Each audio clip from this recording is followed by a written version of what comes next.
Баршаңызға қайырлы күн, каналыма қош келдіңіздер. Бүгін сіздермен бірге өте арзан, бюджетный болып шығатын, құрамына жұмыртқа қосылмайтын және де ешқандай да ет тартқышты қолдануды қажет етпейтін муравейник дайындайтын боламыз. Бұл менің өте сүйікті әрі оңай рецепттердің бірі.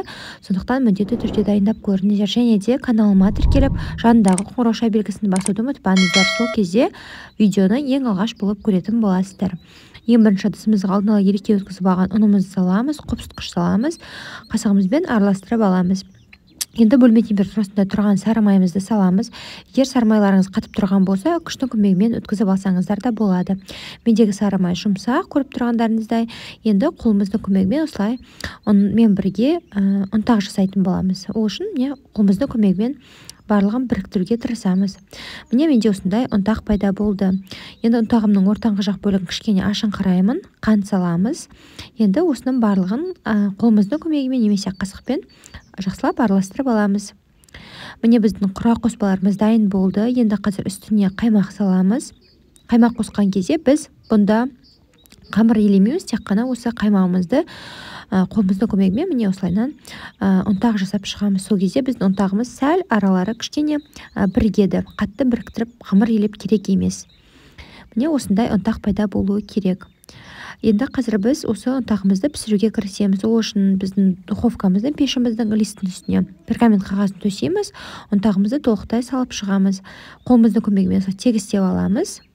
Енді алдын ала қызып тұрған пеште 180 градус сарғайғанша пісіреміз. Маған 40 минут уақыт кетті. Енді кремін жасауға кірісеміз. Ол үшін вареная сгущенка, яғни қойылтылған сүт және де бөлме температурасында тұрған сары майды қосамыз. Сары майымыз міндетті түрде бөлме температурасында болуы керек. Әйтпесе бізде миксерлегенде дұрыстап миксерленбейді. Осылайынан міне миксерлеп аламыз. Біздің креміміз дайын болды. Оған енді біздің ұнтағымыз пісті. Қараңыздар, қолмен өте оңай ұнтақталады. Сәл салқындатып алыңыздар, қолдарыңыз күйіп қалмасын. Осылай міне қолмен ұнтақтай берсеңіздер болады. Енді қайтадан кремімізді алып келеміз. Осы кремнің үстіне мен қазір ұнтақты ұнтақтап салып шығамын.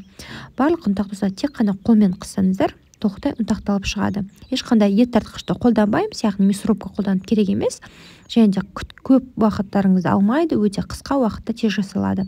Жақсылап тұрып міне осылайынан араластырып аласыздар. Енді формасын өздеріңіздің қалауларыңызша жасаңыздар болады. Мен сондай кішкентай дөңгелек формалар жасадым. Қолдың көмегімен стаканмен форма жасауға болады, немесе торт сияқты қылдырып та форма жасасаңыздар болады. Енді біз муравейникті кем дегенде 30 минутқа салқындатып қоямыз. 30 минуттан кейін дастарханға ұстап берсеңіздер болады. Міндетті түрде каналыма тіркеліп, жанындағы қоңырауша белгісін басуды ұмытпаңыздар. Сол кезде каналымдағы жаңа рецепті ең алғаш болып көретін боласыздар.